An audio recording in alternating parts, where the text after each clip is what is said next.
Hello. Good evening, ladies and gentlemen.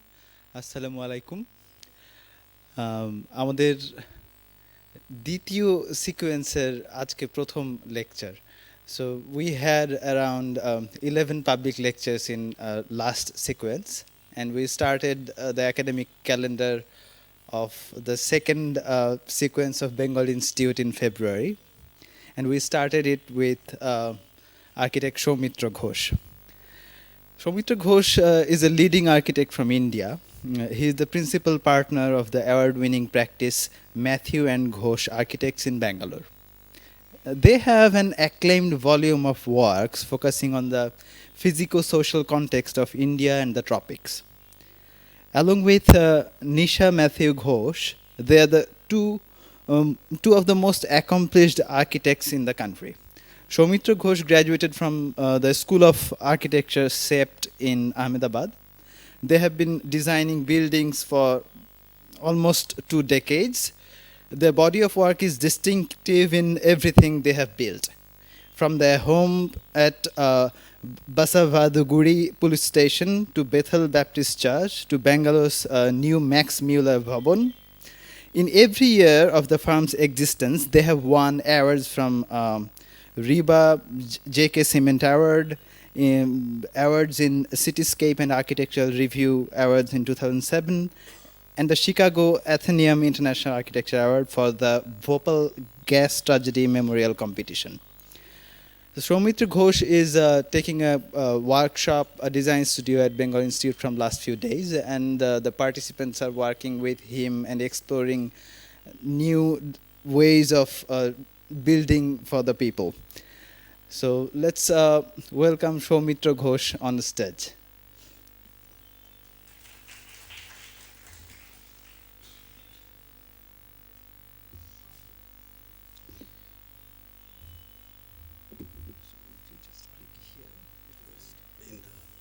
On this icon, okay. Good evening, everyone. I'm totally blinded. I can't see anything. You're really welcome. I can understand. I think this was a long going on discussion whether Dhaka traffic is worse or it's Bangalore. And that, I think it got resolved yesterday. I'm not going to say which one is worse. It's my pleasure to be here. First time in Dhaka, and for the wonderful hospitality of everyone, and thank you all for coming. I'm going to start, give a little background to the practice and what generally sort of is a kind of a backdrop to the practice as it shapes itself. I'm not sure if there are direct connections with what the what you will see, but I think they are sort of subconsciously or indirectly affecting the way the practice has sort of developed over time. So I'm going to actually start the story from a little earlier, even before I was born, from the formation of from India, of India.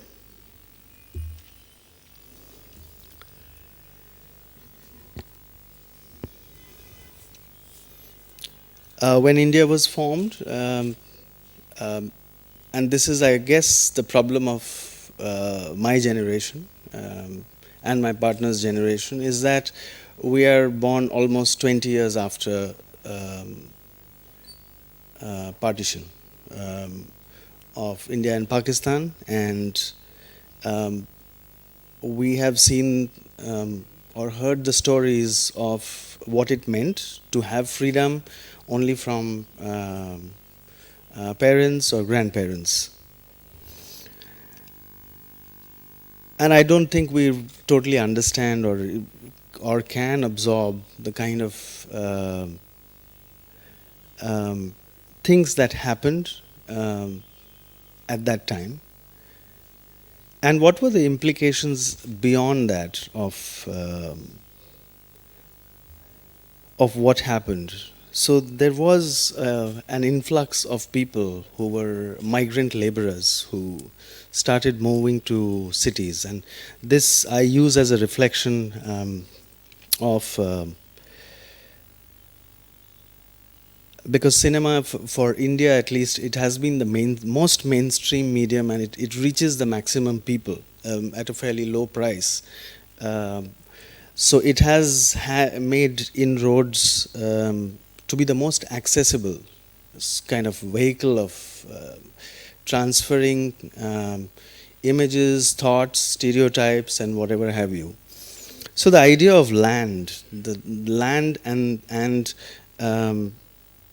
when it says do biga zameen and naya dor, there is a sense of hope in the eyes. There were a lot of neo-realist films which were made during that time, which actually were uh, very had very sad endings. So already the crisis had begun, especially in Bombay, where people were coming in, or even in Delhi, people were moving in, and the stories were shifting. And because of that, during that time, there was already a kind of image of identity being attached to whether it was clothing, and perhaps it was very intact at that time.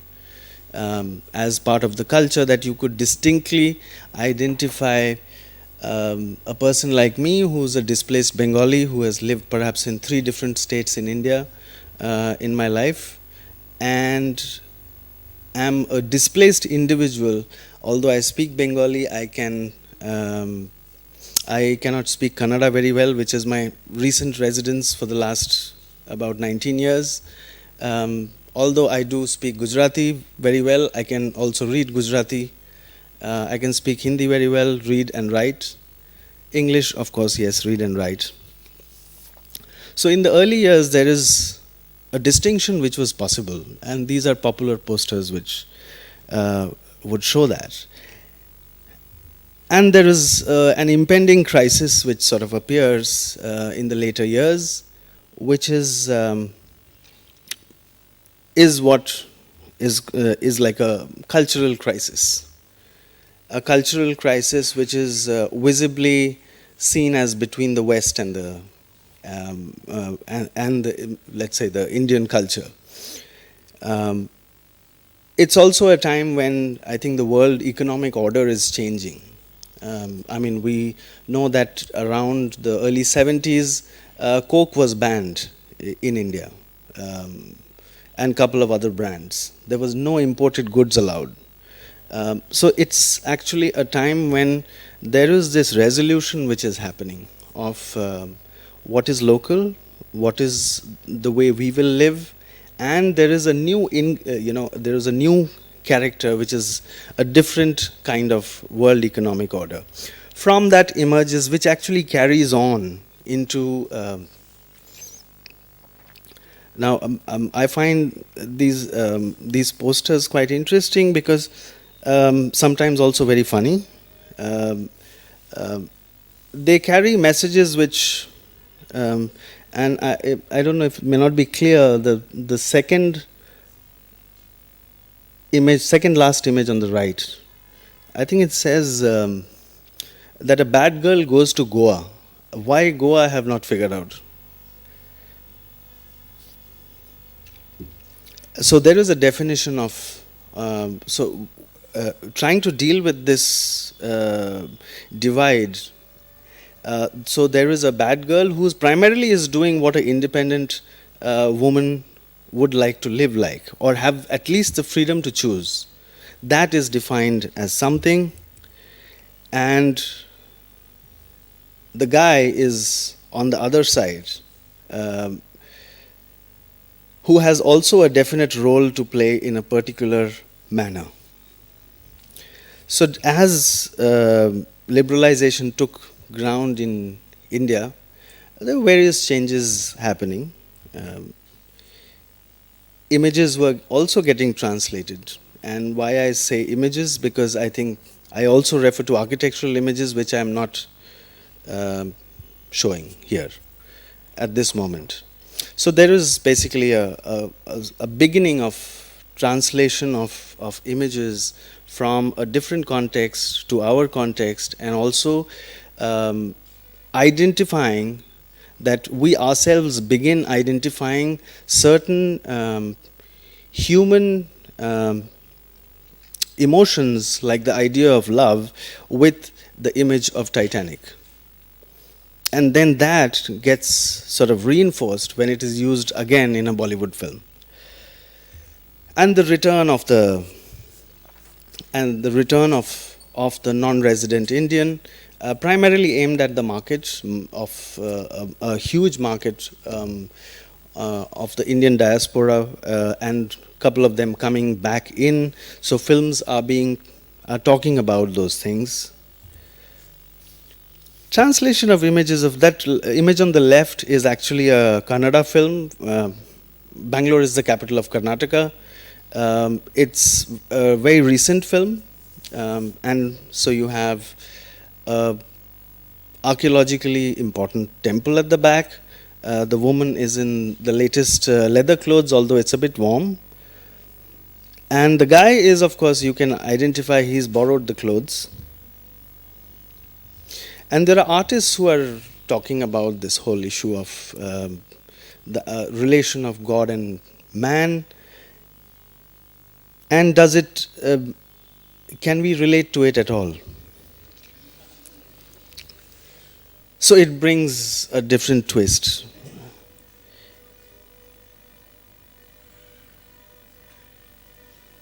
Meanwhile, every country has enormous layers of complexity, and while and we see such diverse things happening and diverse lives being lived in such different ways, some in extreme conditions, whether it's extreme wealth or want, either way. But there are sometimes they come together, but all new patterns are emerging. And it has a new effect on society. It's going to create a new kind of situation. It's like a collage which is taking place. New urban condition effects, whether it's to do with depression, whether it's to change, whether it's in terms of how people used to live and are living, or how the lives have changed.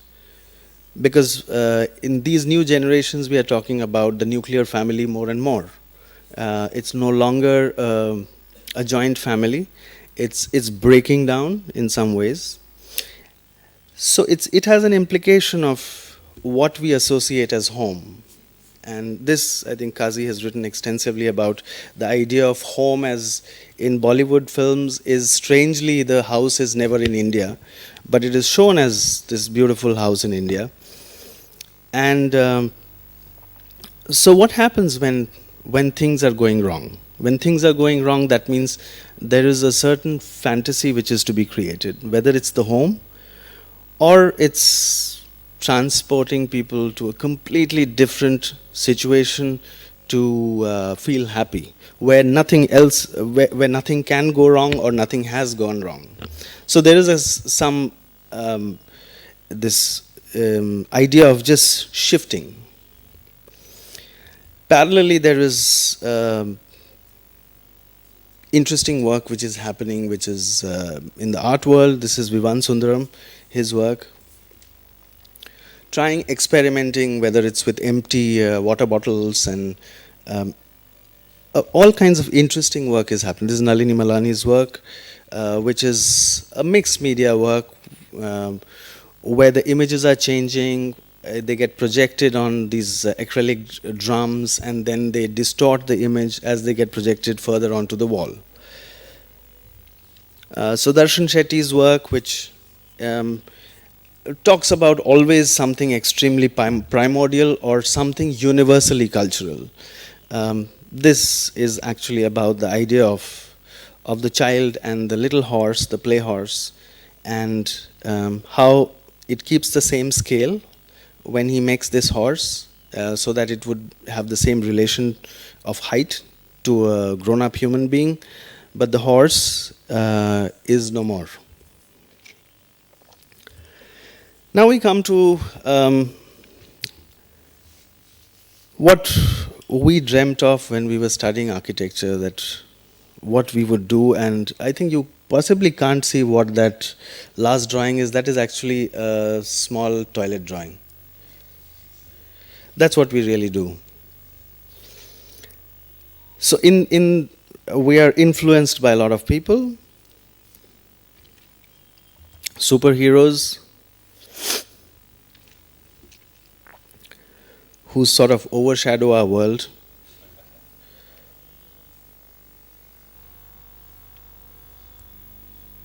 And our local masters who also overshadow our world.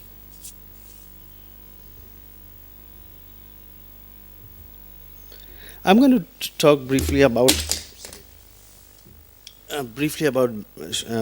Bangalore in specific, to just give an idea of what's really happening there. If you look at these diagrams, it basically shows that the city is quite dramatically exploding. On the top right, you see the lakes and the amount of lakes. It was called Garden City, and it's grown enormously. Its population has crossed 10 crores. And what we know is that it's from Garden City, it has become Silicon City. And that's the kind of growth which it has had in terms of population. And to get a physical idea of what the city is going through is the manner by which it's expanding. I think what's interesting here is if you look at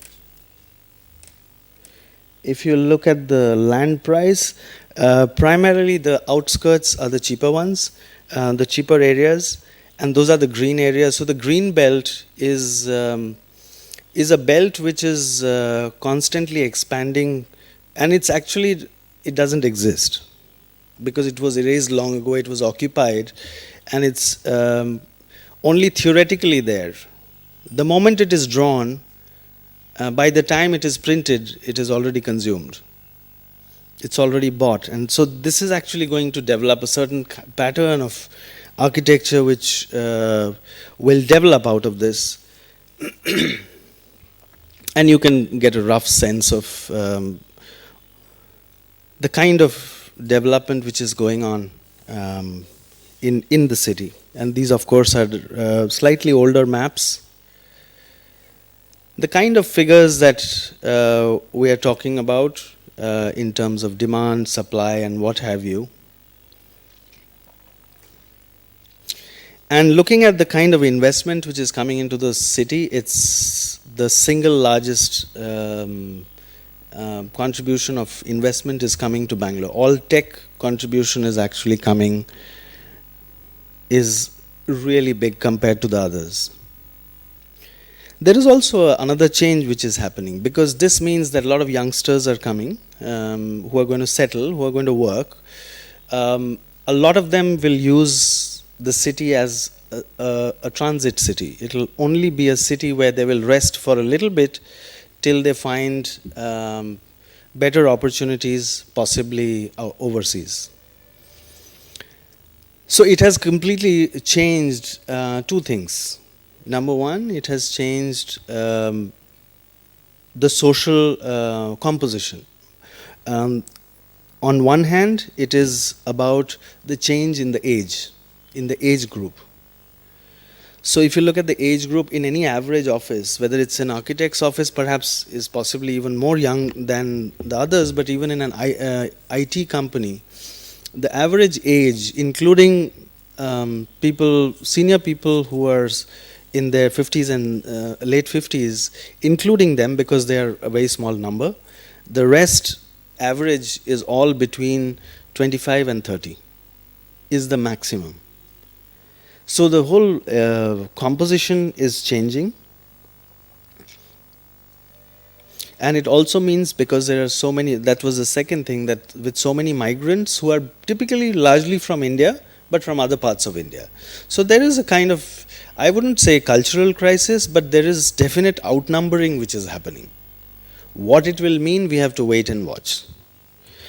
And this has clear implications on how things develop. Like the areas where the younger people can afford are pretty much on the periphery.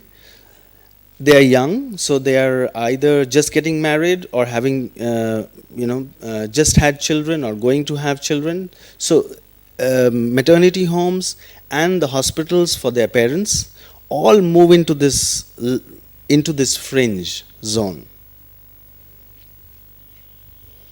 If you look at the food map, I'm only comparing a fairly old area, which is Malleshwaram, versus a new area like Koramangala. If you see the number of dots, if you talk about food or pubs, vastly outnumbered, because the composition is very different in both. One is full of migrants, and one is families which have always lived in Bangalore.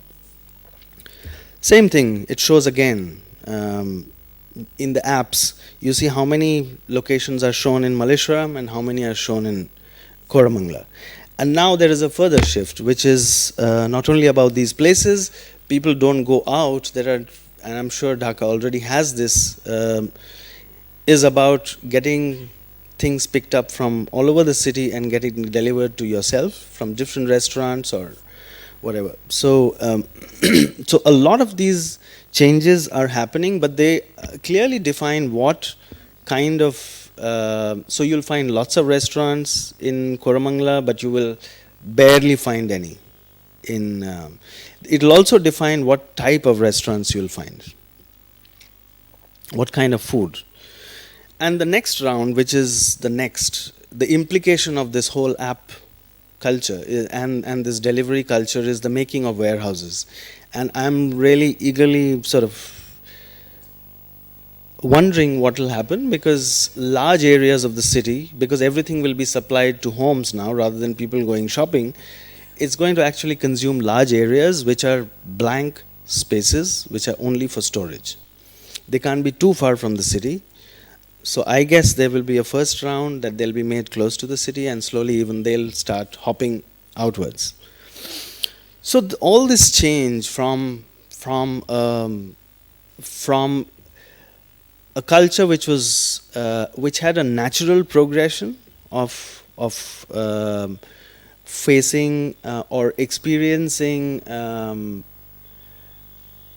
or interacting with other cultures and having the time to absorb within their culture some things. So it's become a kind of a situation where it's very drastic, it's very quick. Quite evident from more recent pictures, of which are portraits, where the picture on the left is, each one is clearly an individual, each one from a different generation. No longer you get the sense of that they all live in one home. Possibly they shut the door every time they go into their room. And the continued image of Bollywood, which Bollywood would like us to believe of the glorious age which should still be lived today. You may agree, I may disagree. But I think this is the projection, because this happy family has been going on since 1950s, whenever the movies started.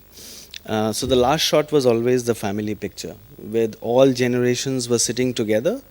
And it's very difficult to not like good-looking people like these if they are part of one family.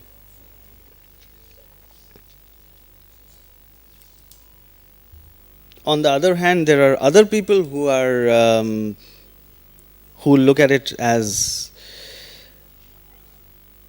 a search for authenticity, as being, which is more neo-realist kind of idea, to capture certain parts of culture which are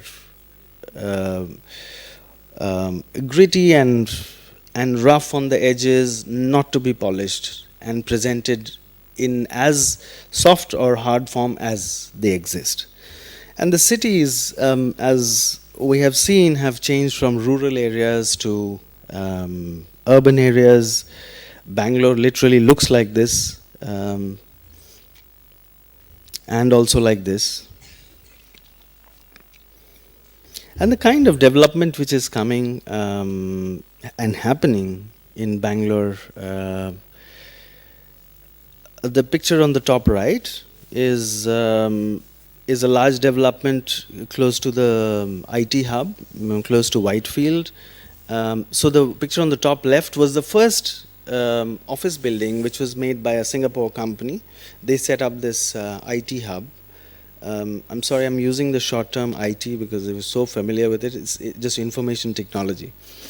Um, and this is the kind of development. And there is, if you see the garden, I mean, I find it interesting that, I mean, we have seen the gardens of Versailles.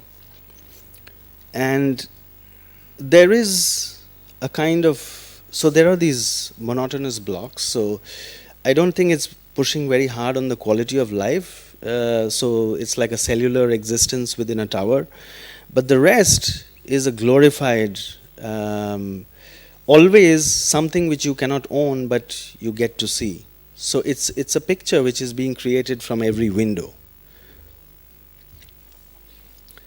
The development of the new airport, it was shifted by about 45 kilometers outside the city, and that had huge repercussions as to what happened.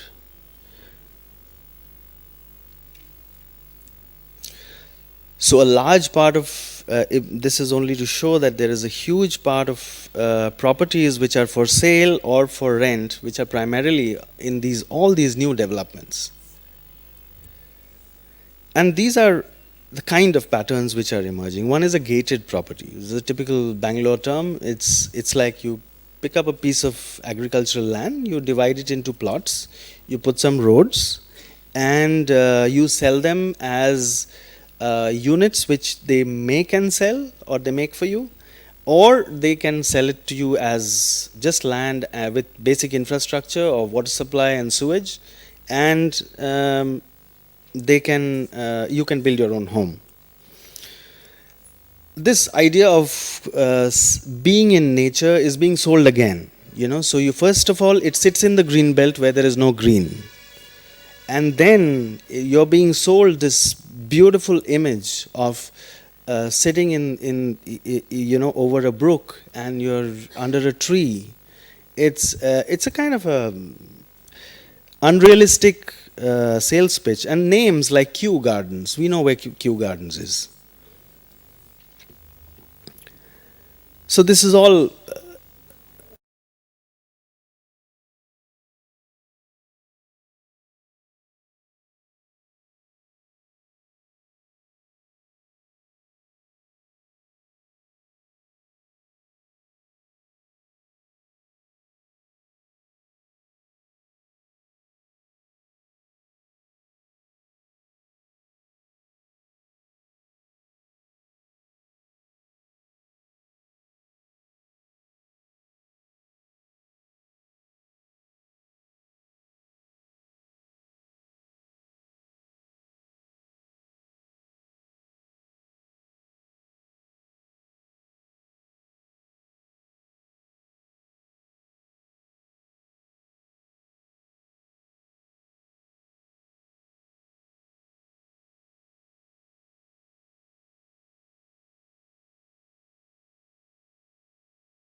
A symbolic value, describe any symbolic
mountain.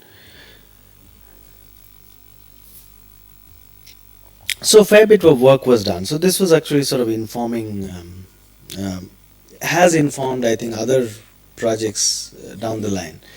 There's a new phenomena which is actually taking place in Bangalore, and it's already taking place in most other bigger cities, is where buildings are either being removed and rebuilt because they can build more. There's also things where they keep the old buildings, change the use, or they take the old building and you add to it. So I see this as a sign of a city which is in the state of transformation, and it's an effect which has come because society is not static and the economy is not static. It's a kind of a new condition which is coming about. So this was one of a project which was close to a. It was in the same campus as a 200-year-old church, where the yellow part is actually the old parish hall. So some of the members really wanted to keep that building. So we decided to plant this huge auditorium on top without structurally resting on the lower one. And the red tube actually makes a visual connection to the church. So what you see in brown is new, and the white, which are the classrooms, and the yellow is the old stuff, which is where they sort of come together, but they always keep a physical distance within, and they are not structurally connected at all. So the image on the so you can see a glass gap. So that's actually a floor that one can use, and the upper part is the building.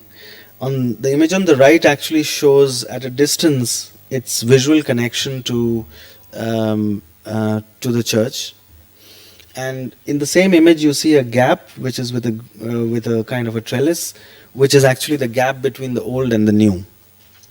The second project of similar nature was actually in Cochin. It was a 1740 house from the year 1740, belonged to the Dutch viceroy, and it was in extremely poor condition and badly, not just badly kept, it was modified a lot with a lot of damage. So it was to be converted to just 3 suites for a hotel. So it meant really because it's in a heritage location, so no change on the outside, it's all inside, and the structure has been sort of refurbished completely, and new spaces have been created. Like there was a wall where you see the big black beam was actually a wall. The beam has been brought back to life, it has been reinforced, there's a new deck which is suspended from it, a new space is created. And the rooms are basically, you have a room and you have this, and this is on the first floor. So you sit out and then you have this courtyard where you can actually bathe in the open in that large pot. And the WCs and all are behind the wall. It's very private. There are lots of trees, although it's in the middle of the city. So that's how it's used. The next, which is I think it's 2014. Yeah, it's about 120-year-old building, which was an orphanage, which was started when Bangalore had a famine. And so a lot of children lost their parents. So there was an orphanage made by a trust. And this trust was actually not maintaining it. So my client actually has taken it on lease for maybe 2 decades or something. So this was a condition. It was never really used after the children grew up and left. So it was lying empty, and it was in really poor condition, not just physically look-wise, but I think you can see trees growing, and there were roots which were running through the walls, from the roof straight into the floor, and all kinds of things. And the kind of damage which it actually had. So we had to document everything to see how many rafters have to be replaced, and each one was personally signed by me going on top at that height, and which one is to be removed, which one has to be capped with a metal so that it can transfer the load so that we don't exceed budgets. Dampness issues, how it was spreading. I think it's interesting, which I should share, as to what process was actually taking place which was damaging the building. Since most of us are architects here, it's all lime based, the construction, and bricks. So what was happening is there were a lot of ficus trees around, so the seeds would fall on the terrace and the water pipe outlets would get blocked. And once they get blocked, more and more water starts settling into that. So the seeds start growing. The seeds then the roots start going through the layers, they start moving in with the seepage into the building. And when they do that, they start pushing the walls apart. When the wall goes apart, because it's mud mortar masonry, and the dampness comes, the level goes down and the beam slips. So further crack on the terrace. So it's like a cyclic thing, which was, you could see roots from everywhere.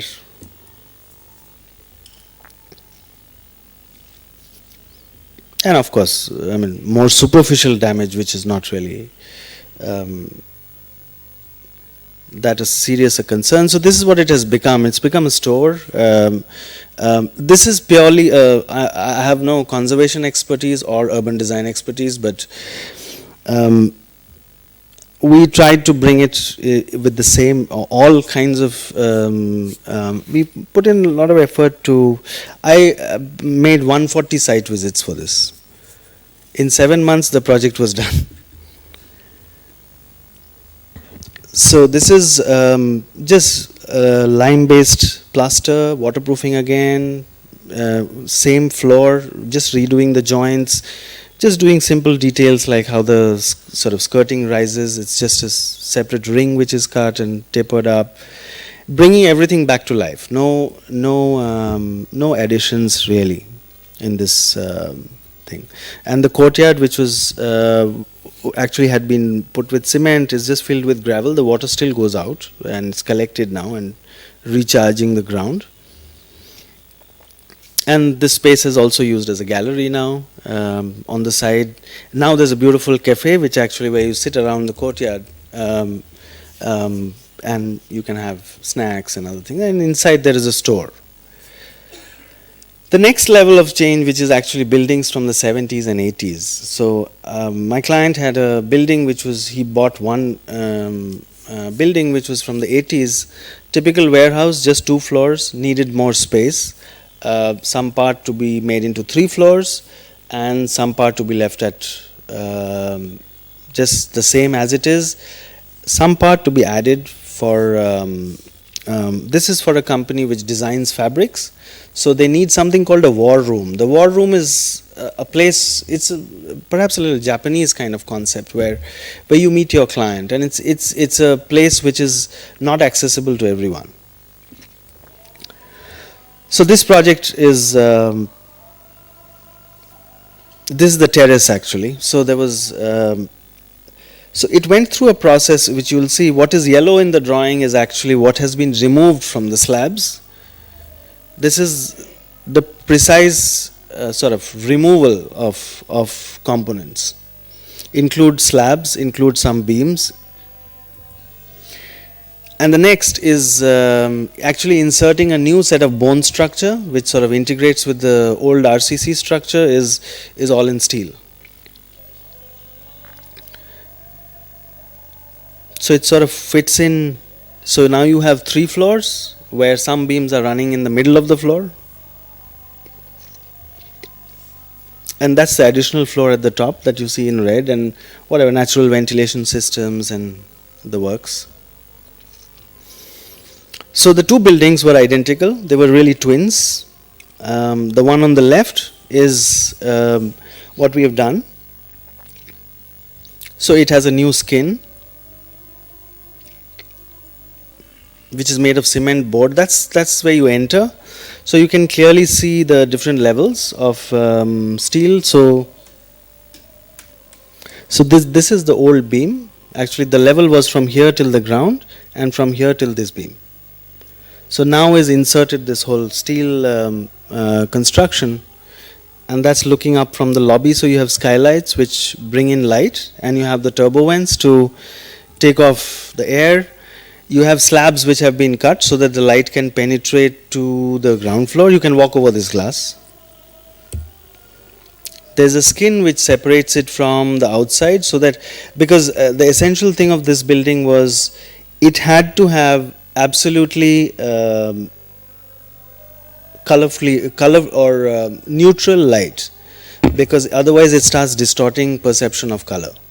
So then they can't work. So everything is pretty much largely gray. So this is where you see the cutout above. All these slabs have been cut below and above.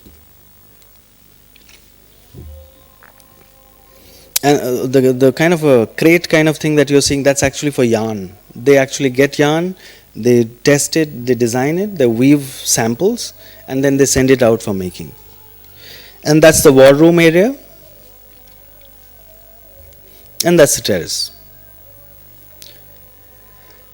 This is again a large project and an important project. It's in the middle of the city, 6.5 acres. The jail was actually 22.5 acres. This is actually for the. It's a military memorial. It's yet to be opened. All the building is completed construction 4 years ago because of certain things which are exhibits are still to come, and there's some internal government agency issues happening. So it was actually about taking out from somewhere and creating a ground, a new condition where you can submerge this kind of a like a bunker made in concrete, and you just push that in. The trees were existing. There were 350 or so trees which populated the site. So extremely difficult without cutting the trees. We managed by cutting 4 eucalyptus trees which were just on this path. Again, the old idea of working on a kind of a route which you take. So there is an entrance, there you pass by something. So what you do is you actually pass by this commemorative stone, which you'll see a picture later, is yet to come, the national flag. So you enter here, you see the names of the martyrs, which is about 23,000 plus names, etched on stone. You have the national flag, and then you slip down into the ground, and you enter this motivational hall and a memorial hall, and then you come out. So the plan starts actually moving along with the trees, and it has some courtyards for light. So this is still, it's not opened yet, but this is, of course, this is all you see above the ground.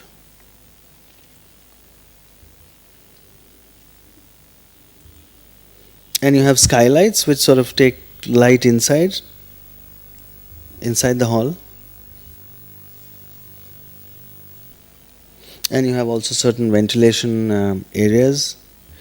So the plan actually is a kind of a, imagine a straightforward hall, and then you start squiggling with the roots of the trees, and you begin from here and get in from here. A public space here and a large hall, and you get out from here. And these are the courtyards. So that's where you sort of slip down into the ground. And you come between 2 large trees which are on either side of the entrance, so you sort of get squeezed in between. It's about 6 meters below ground. And you have a set of steps which is sort of descending from here. So that's a public space which is before you enter.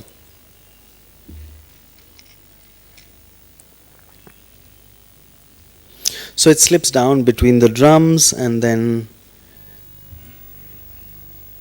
sort of comes, and you can go into the building. On top there are certain skylights which bring in light inside. This is a slightly older picture, so the floor is looking unfinished. And when you enter, you see this on top, because the trees are really big. These, we call it as the rain trees. They're extremely large. not really a local species. A typical section, the hall, the nameplates, and the courtyard. This is the stone, which is a single piece, close to 500 tons, which is supposed to come here. You can see perhaps the scale of this thing is still in the form, it's in the process of being shaped. The courtyards, which will slowly get consumed by the green, which is going to take over from above. And this is where you come out from the hall, sort of meandering between the trees.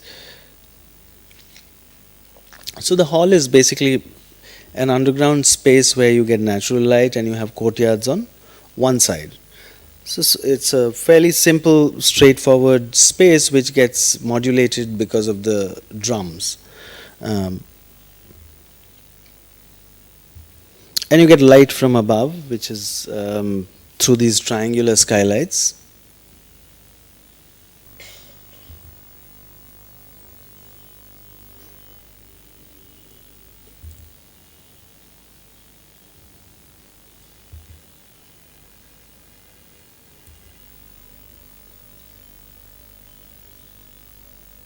And this is only in case there is a fiasco and they don't clean the leaves, then it's going to get flooded. I'm going to move to some really recent projects or what's on the board. So this is a house which was finished maybe a year or little more, I think, maybe a year. So this is actually a house which is, there are two houses underneath. Till this level is actually 2 floors. The 2 floors are 2 duplexes, and both are for right now. One has been given on rent, and the second one is empty. The owner actually lives only from this level onwards. It's the second and third floor. That lift, that pulley thing that you're seeing is actually to take the furniture. It's a permanent feature which was designed so that this thing can be taken through this area. You can take in furniture into the second floor. But this is how it looks on the second floor at the back, because the idea was very clear that we want very little built and a lot open. By the second floor, you're actually at the top of the trees. So you have this almost an illusion of a kind of a tropical forest, which is actually not even your trees, they are actually the neighbor's trees. So the dining is in the open, it's just in the veranda. Sorry for the interiors, they've got some garish stuff.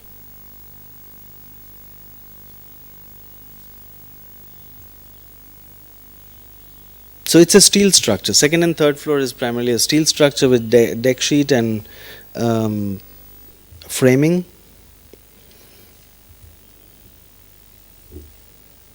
Absolutely open. It's just one hall. One side is kitchen, living in case they want to shut it, and the bar, and one guest room. Upstairs is another guest room. It's just only a husband and wife. So and they have a music room and their bedroom. So this is when you reach upstairs. And this is their bedroom. So the illusion looks really strange because this is in the middle of the city, in a fairly developed area, except the houses are low around it. That's the kind of toilet so you wanted to watch TV or football, I think, when you would lie down and bathe here. We do a few competitions. We did the Bamiyan Cultural Center. So it was actually facing the cliff, a World Heritage Site again. Simple idea that you just work with the contours, make public space and associated facilities. So it just has the idea of making a large a public space, and you attach the buildings from either side and you find the connections to it. So you have this space which would overlook, and this is what would sort of anchor the whole twist of these things, and this is how it would look from the valley. They actually, even they sort of cultivate this whole place. When it dries up, when the glacier's water is gone, it's extremely fertile, so it's all cultivated. So just few images of how this would connect to a giant courtyard, and it would open on to the mountains. Sorry, this has become a repeat. I'm just going to skip it. Yeah, I think it's come twice. Yeah, this is that extension to the office.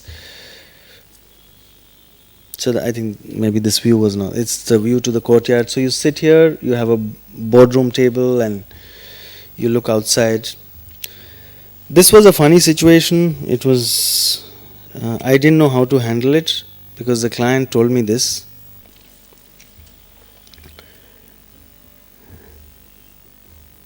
But down the line, so I was trying to figure out what's so unique about the Colosseum that I know it's a great structure, but what is he looking for? I have no clue.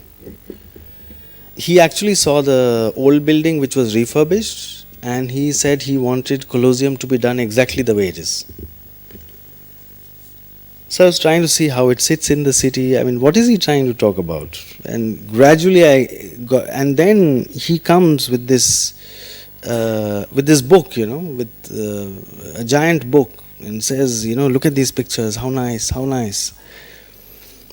So he's looking for brick. He's actually looking for the idea of spectacle. He's also looking at the idea of performance. I think was where he was coming from.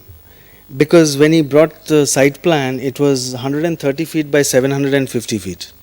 It was a rectangle. It was not possible it would be a really tiny Colosseum if it was there. It wouldn't work from him. So it became stretched, So fortunately, he really likes the idea now. It's just started construction. So it's actually built around the idea of spectacle and performance, because they want to have lots of live music happening, smaller groups of people, because Bangalore has become kind of a hub of new kinds of music, and because of the different mix of people, it's also becoming very strong in fusion and jazz. So these are different model pictures, a few images of what's going to it might look like. So it's largely about open space. It's just about open space and different things happening in the open. Because Bangalore, the weather is great. It varies between 12 degrees to 35 maximum, but evenings are normally cool. Except monsoon, it might rain. It rains only in the evening when you're trying to go back from office.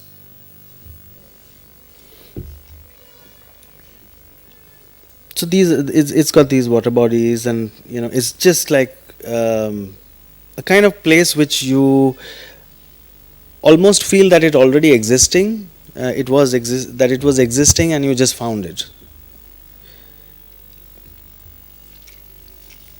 I'll leave you to read this. This is a project which we are hoping is going to get cleared. So my client is. So we found the space now. The paperwork is going on. If we get the final sanction of getting the government approval to do this project. And if you notice, this was a lake which got dried up because I think all the feeds were blocked or encroached, and this is where the site is. So there is a connection of water. This still exists, and the water comes from the Cubbon Park. This whole area is Cubbon Park, which is huge, which is about close to 300 acres, all put together, and the water is coming here, but there is nothing to collect it in. So it does go partially there, and the site is basically an extended part of originally the lake bed. So you see that the site is here, somewhere in this region. It looks like this, and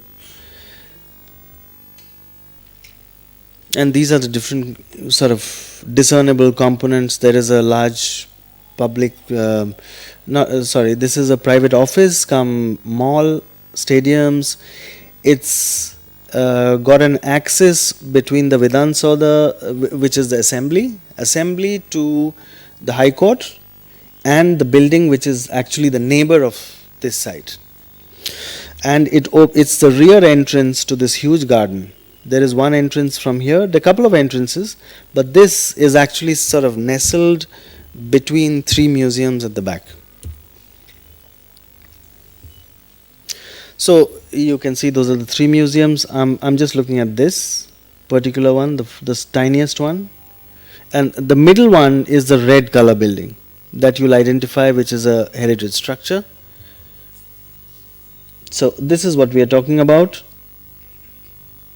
So this is in this I just wanted to share with you the effort is actually to look at only a couple of things, to look at the space in the front and how to make that really a kind of a giant public space which sort of connects a green space perfectly as almost like a seamless walkthrough, and to look at the idea of landscape here, because right now it's been cordoned off with fence, which has been the typical Indian way of doing it, that the moment you want to protect something, you basically don't let anybody to use it.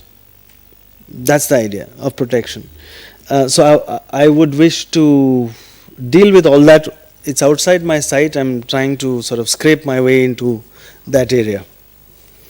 So this is actually surrounded by water like a moat, and so it's an addition of a building. I wouldn't go into the details of the building, but so that's the building. It's the most nondescript kind of strange structure, and that's what we are talking about. So it's actually about a couple of things, just a simple strategy to widen this whole place and go over onto the water but without removing the water, and trying to make a connection so that it starts flowing into this I have to somehow get it cleared up.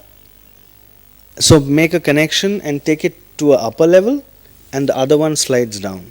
So you meet in the middle ground within the building. You remove all the walls of the existing building in the mid level, you open it up.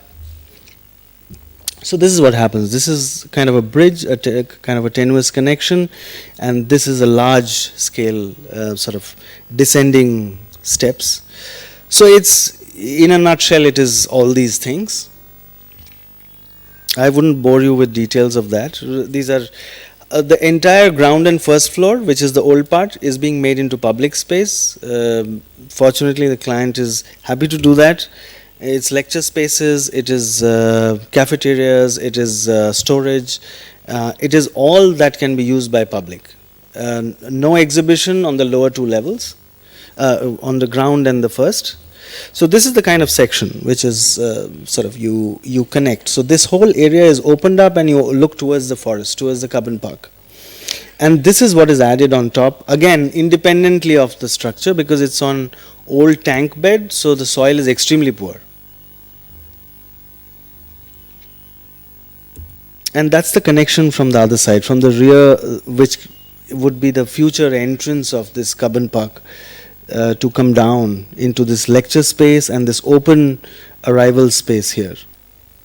And that's actually the background of how the buildings are around it. So this gives you a little more visual idea of the form of the building. Is totally temporary, because I personally am not happy, but I don't have time to resolve it till I know what permissions we are getting. Then it would be about the shell, but this is only the basic strategy of the connection, widening this whole space, making the connection, opening this up, making the auditorium space.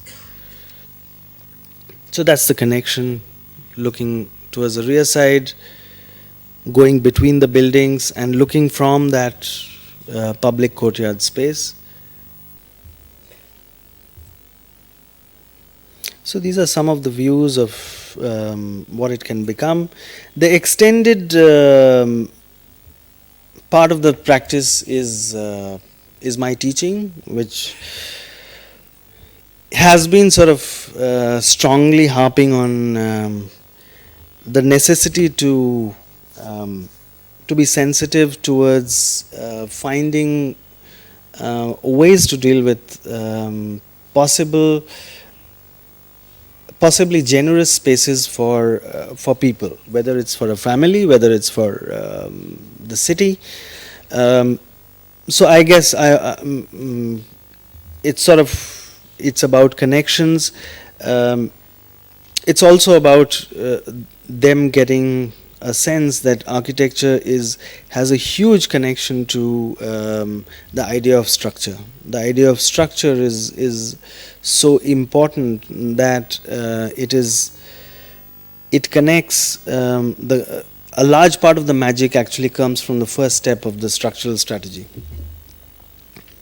So a lot of students have been doing some interesting work where they've been seeing it as layers, as coming together, components coming together, making spaces, making generous possibilities. And this is the last project I'm going to show.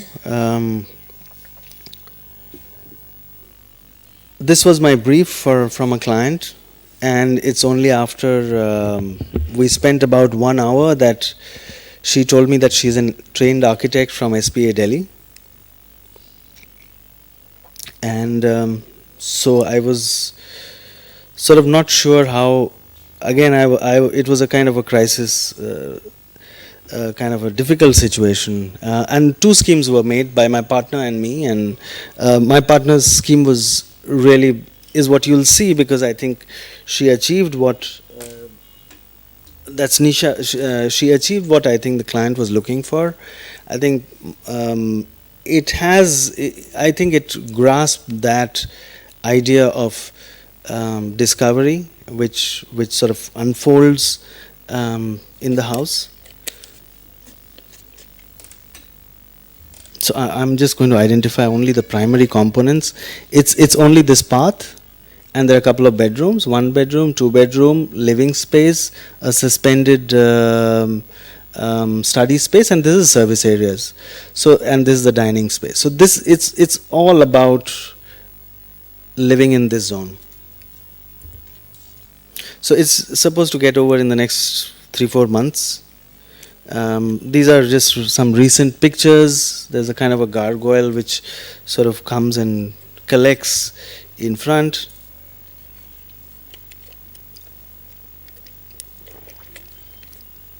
So this is actually that extended tube of a space which you sort of are sort of passing.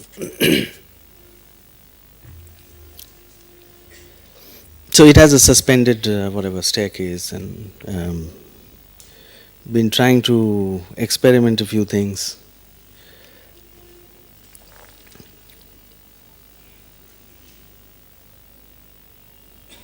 So it has turned out that the architect client is extremely receptive to a lot of things. Not for the sake of it. It is questioned, but I think it is also appreciated when. It's been a pleasure actually to work on this project.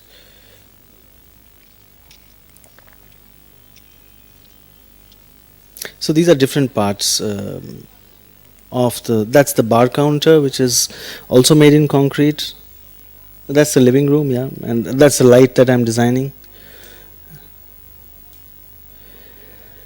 So I will end with that, and also to say that it's about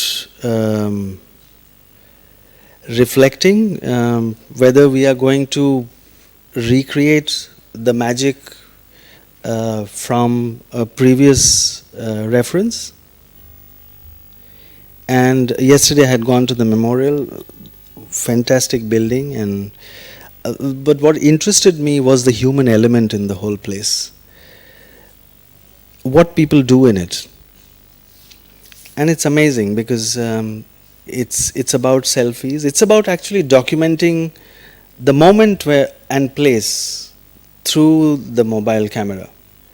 It's sort of space becomes a background. It just becomes sort of, nobody perhaps even notices it, just that it facilitates certain places where certain things happen. So it's only certain places people take pictures. And like these girls are taking a picture. Again, the backdrop is important, that it is being put against something. She's taking a picture of this girl and he's taking a selfie. So I think it's what it brings, to what happens around architecture. I think we get, so I think the success is in actually being able to create those moments where different things can happen. Because obviously they are, number one, they find the place photogenic, a nice place to take a picture, they find the light nice. It's got various factors which are coming together. So I'll end my talk with that. I'm open to questions if anybody would like to ask. Sorry, I've exceeded my time limit very badly. I guess you guys are hungry and sleepy.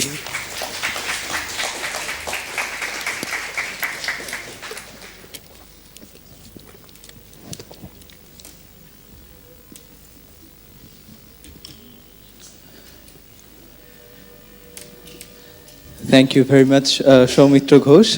We will now give the microphone to the audience. Before that, we need around 40 seconds to get our cameras organized.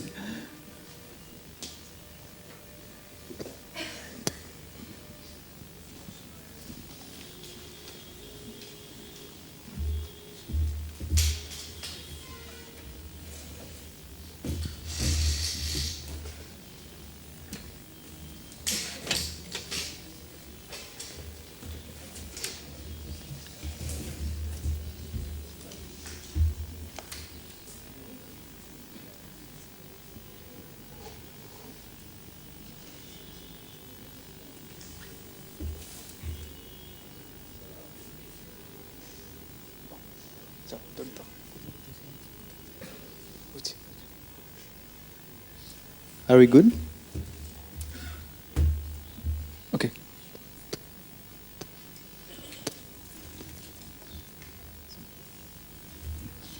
I just wanted to say hi to you and perhaps a little inquiry from my side. You have used cinema and paintings as a way to get into your work. That's my perception of it.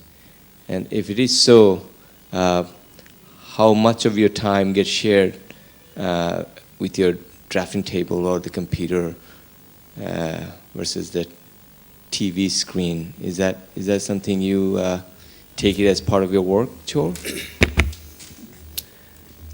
Yeah, I'm a avid film buff, but these are not the films which I would watch by choice.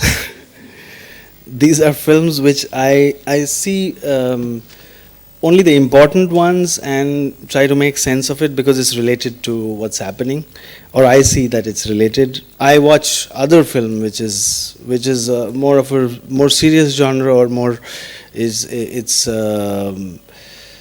but yeah, it's almost minimum 10 films per month. And also, do you find the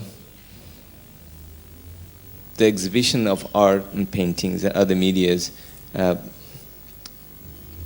do you get nervous if you don't see enough of it around you in your own city and other parts? Because that sort of is a sort of reservoir for you, I see, in some ways, to collect your data mentally. Yeah, I think, of course, this collection is over a fairly long period of time, so it might look sort of really filled up and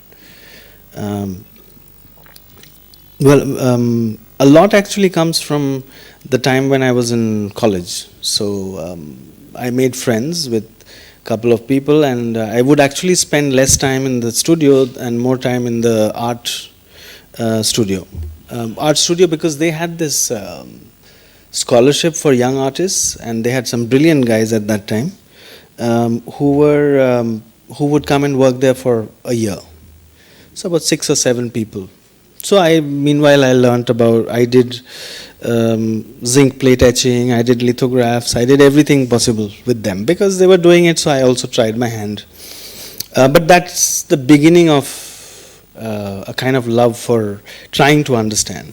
So yeah, there is always the need to see, yes. And Bangalore, unfortunately, is an extremely poor market for art. So the number of shows that happen is very limited, which is surprising because it has a lot of new money. But that means money is not getting invested in art; it's getting invested in gadgets or land. So it's a different situation because Bombay is extremely different. Bombay is where all the action is happening, and Delhi too. Delhi is also very strong on sales, which I see primarily what has happened is art has grown very strong, but I can't generalize because Hyderabad is a kind of a, I have no reason to understand why Hyderabad does not sell art. Because normally what happens is places which have extra money from business, accounted or unaccounted, a lot of it people invest it in art as an investment. And that has been the pattern of Bombay. And in the recent years or decades, Delhi also. But Bangalore is not happening at all. So whoever shows is basically just to have a presence, and so it's so one has to catch up. Either if you are traveling outside India, you see a bit of work, whatever you can see, or you see when you visit Bombay, or you keep in touch with the friends. And now there are some interesting magazines which are actually bring you. There's something called Art India, which is a good magazine. It has critical writing and important shows and writings on the shows, images of the shows. So because it's quite difficult to keep track of number of shows, because in between November and February is the maximum shows everywhere in the country. So one has to catch up a little bit. Sometimes it's coincidence. I don't think it's that planned, or something just strikes. So it's kind of could be. It's partly random actually. It's not that it is. So it's film and it's art. Yeah, it's and all kinds of art. Because I think the interesting thing is, as you rightly said, the way you said that I'm trying to enter into that space through this, which is, yeah, that's what I'm actually trying to do. Because otherwise it gets too literal and not so interesting for me, or perhaps even for you, that those are things you obviously know anyways,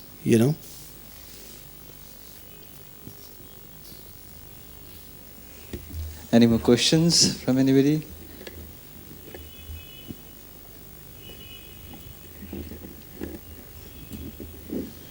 Thank you very much for your interesting presentation. Thank My you. question is, as an architect, have you had feedback from the public who experience your projects? Because the way you describe them, you're quite interested in the experience that people go through when they enter your work, especially the memorial project. So have you had any feedback from the public or anything notable like that that you'd like to comment on? It's not documented as such, but I've had feedback from people who are not architects. Yeah, the problem is that they know me, so I don't know if it's unbiased kind of thing. But I think it was with two people where two people who I had taken who were not architects, and something interesting they said, because the space was empty, and so one of them said that anything can happen here. And the second one was actually saying, okay, I can do this, I can do that. But I think the idea of anything can happen here is a way of accepting space. It's a kind of acceptance of that I can absorb or I can be absorbed. So I thought it was positive. Yeah, so in general, yeah, of course, it's very difficult even for us to gauge before we construct that whether it will be accepted or we are making a kind of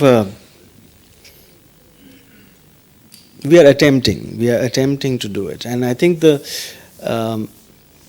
one thing which Alvaro Siza talks about is, in one of his interviews, he talks about that if we can make, if what we make, we would be happy to live in it or use it, that's the first test.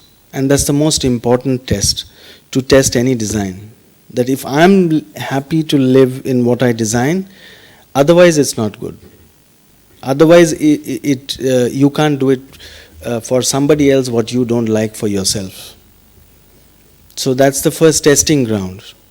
And then of course, yeah, then you're trying to bridge the gap between their needs and what you think can bring little more. So it's always an attempt. Yeah, it's a risk we are taking. But yeah, in these spaces it has worked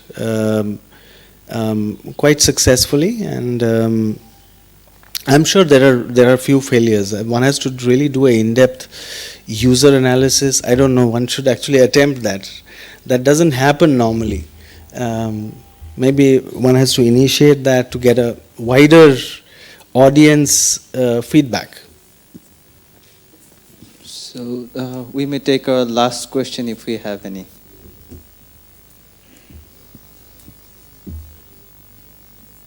Hello, sir. I'd like to ask you that... what are you doing here? I thought you should be working. Sir, yeah, I'll get on that. So I'd like to ask you that how would you relate your work to the culture of India or the people of India, or do you relate at all? What do you think about that? I don't think I do. No, I'm kidding. I'm just saying because I think it's for people to inhabit spaces and decide. Because I don't think it's really critical. They don't, when they live in a space, I don't think they are asking the question, am I feeling Indian? I don't think so. They're not even asking that question. They might ask, okay, am I liking this space or not? Maybe yes. Am I happy with this? Am I happy here? That's it. I don't think the questions are very... the issue of identity doesn't, unless, it doesn't even come in their mind. If they're happy, that's the end of the story. So I don't think it comes really. Thank you so much, Soumitro, for your brilliant presentation. Thank you everyone and for all the everyone. patience. And before you go, I just like to remind you about one thing, that we opened up the opportunity to sign up for the workshop that Ileona Khalili is going to take, starting from February 6th. So you can, if you have missed the February session as a whole, you can sign up for the workshop separately. And she is right here with us. If you'd like to talk to her or listen about what she's going to work on, you can. And thanks, Soumitro, once again. Thank you, everyone. Thank you, everyone.